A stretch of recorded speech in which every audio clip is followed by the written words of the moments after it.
Y bueno, hemos terminado descubriendo después de que se había nombrado y juramentado que el presidente del Consejo de Ministros tenía pues denuncias por violencia Exitosa. doméstica, violencia familiar.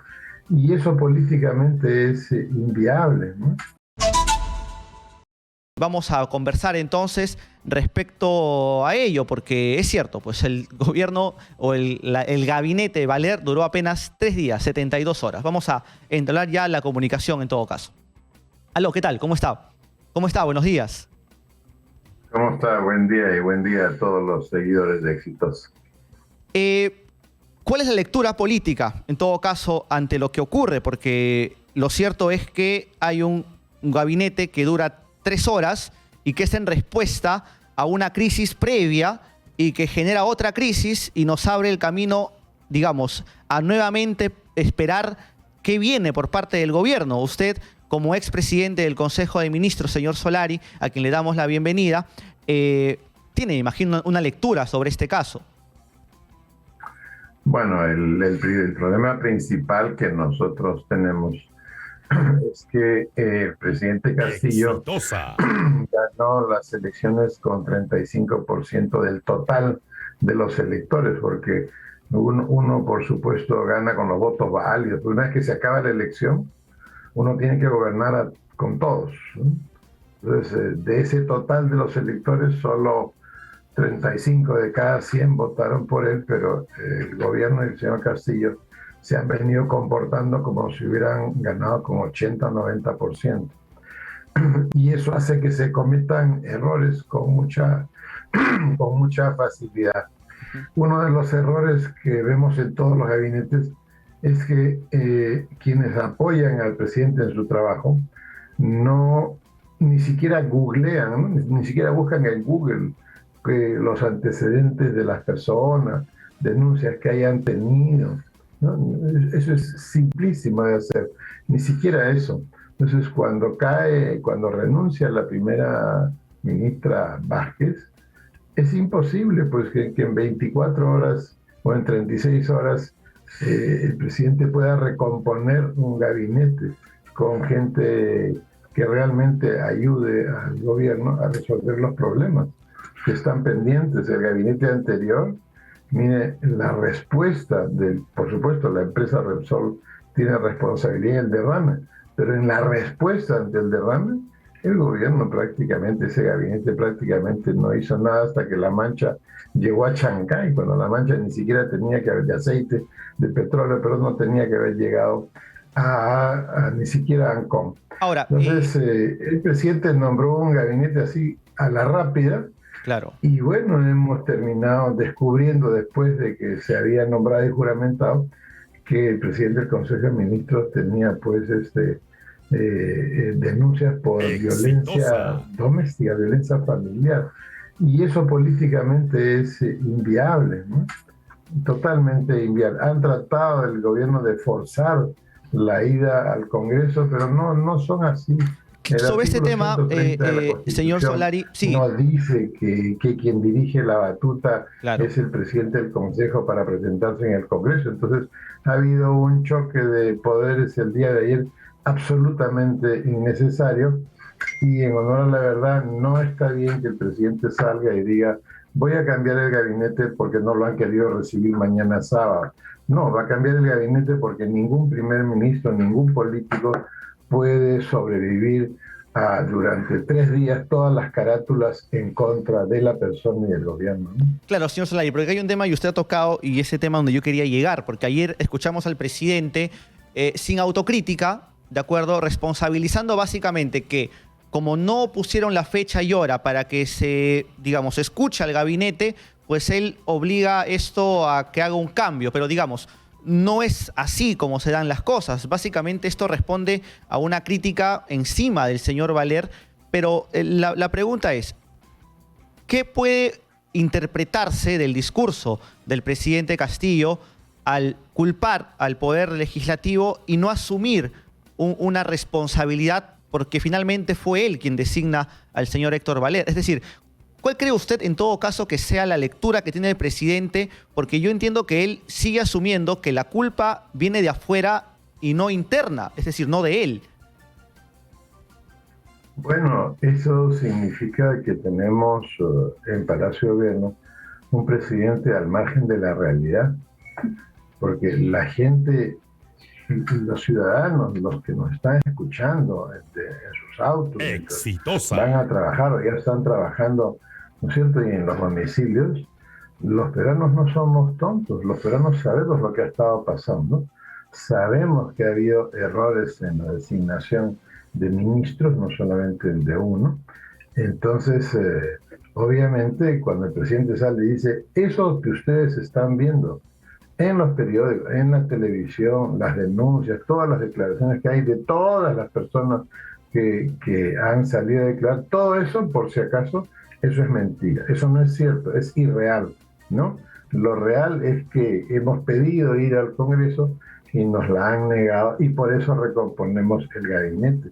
Además, queda claro que en esa declaración había otro intento, como el del señor Vizcarra, de declarar que le habían negado la confianza. De hecho, cuando ya hay una ley que el Tribunal Constitucional acaba de validar como constitucional, en la que se señala específicamente que nadie puede hacer interpretación, ¿no es cierto?, de la confianza. Nadie puede decir, oye, el tablero está todo rojo, o perdón, todo verde que le han dado. No es verde, es rojo. ¿Usted cree, señor Solari? Que es verde. No. Entonces, yo estoy en Palacio y yo digo que es rojo y en eso actúo. Si ha habido esa intención, porque eso era lo que decía el discurso, es una torpeza. Y la pregunta ¿es una torpeza del presidente o es una torpeza del grupo que lo rodea en Palacio, que es un hecho que ha denunciado el secretario general? Han renunciado el presidente, la presidenta del Consejo de Ministros, Vázquez, que ha dicho que en Palacio no se pueden hacer consensos, no se pueden hacer acuerdos, no se pueden juntar 2 o 3 personas para decir hay que hacer esto, vamos a hacerlo, esto necesita la gente. Y el secretario general ha dicho que hay un grupo de asesores que está alrededor del presidente que hace lo que le da la gana. Cuando un grupo de asesores está en Palacio de Gobierno y hace lo que le da la gana, deja de ser un grupo de asesores y se convierte en una camarilla. Entonces, la renuncia del secretario general de Palacio de Gobierno revela que en el Perú, en este momento, en Palacio de Gobierno, hay una camarilla que hace y deshace. ¿Cuál es la prueba fehaciente de que eso es cierto? El discurso del presidente que lo ha escrito esa camarilla, en donde obviamente ellos no quieren asumir la responsabilidad de haber convencido al presidente que tenía que nombrar al señor Varela como presidente del Consejo de Ministros.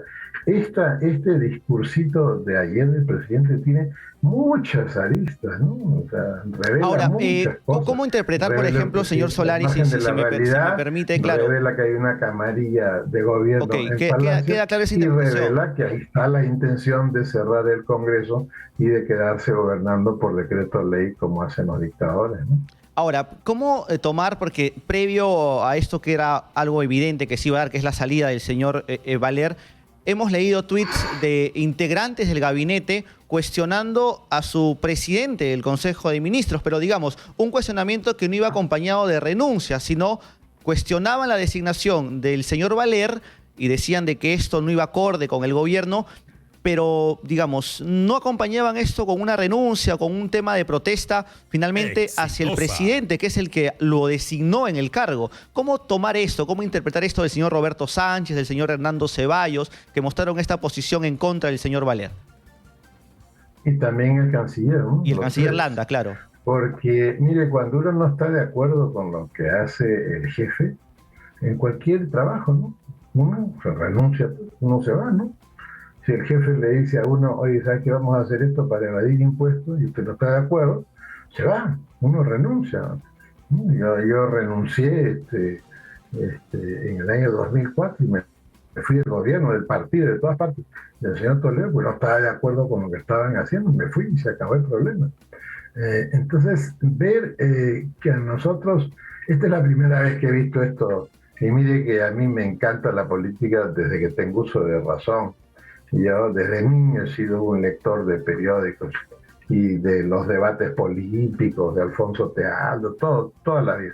Nunca he visto que ministros de Estado salgan y suelten en Twitter críticas a su propio jefe, que es el presidente del Consejo de Ministros, y asimismo al presidente, porque cuando critica ¿no es cierto?, al presidente del Consejo, está criticando al presidente, que es el que ha firmado el nombramiento, ¿no? Y no presentan la renuncia. O sea, uno ahí tiene que demostrar que tiene pantalones y que no está abrazado al poder como si fuera pues un gorgojo a un grano de arroz, ¿no? O sea, uno tiene que definir y quitarse. Entonces, que ministros critiquen al presidente y al primer ministro y no renuncien, como usted bien ha dicho, es realmente pinta pues de cuerpo entero a personas. O sea, ¿qué pasa? Que se han alineado porque hay que defender, porque la mujer... En política, cuando uno es ministro, uno tiene que estar todo el día con su renuncia lista. Y además hay algo importante que las personas quizá no sepan, que vamos a ilustrar. En el Consejo de Ministros no se vota. No hay mayoría. Hoy ganaron 14-5, 9-9 empates. No, eso no existe. Cuando un ministro tampoco no puede decir, quiero que en el acta conste que no estoy de acuerdo, eso tampoco existe. Cuando un ministro no está de acuerdo con lo que está sucediendo en el Consejo de Ministros, tiene que renunciar. No hay voto en contra. Yo no estoy de acuerdo, presidente. O sea, que acá está mi renuncia, acabó. Ahora, señor Solari. Eso dice la Constitución. Eso dice la Constitución. Claro, entonces, es cierto. Y si esos 3 ministros no estaban de acuerdo, tenían que haber renunciado, ¿no? Y ahora, esta falta de capacidad de autocrítica, de asumir un error cometido, ¿qué significa?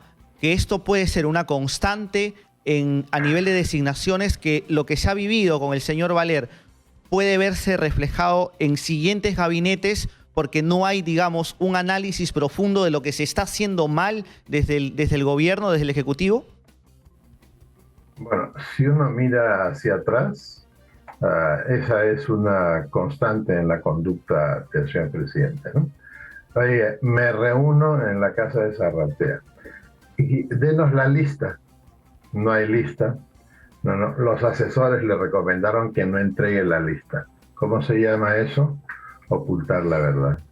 Y la gente necesita la verdad. La verdad es la herramienta más potente de un gobernante. Oiga, encontraron $20,000 en el baño del secretario general. No, esos son sus ahorros, ¿no? Él, no sé, mientras está ahí en el baño, no sé de dónde va sacando plata y la va guardando. Tienes un cajero en el water, ¿cómo será? No sabemos. Pero no, eso no es coño.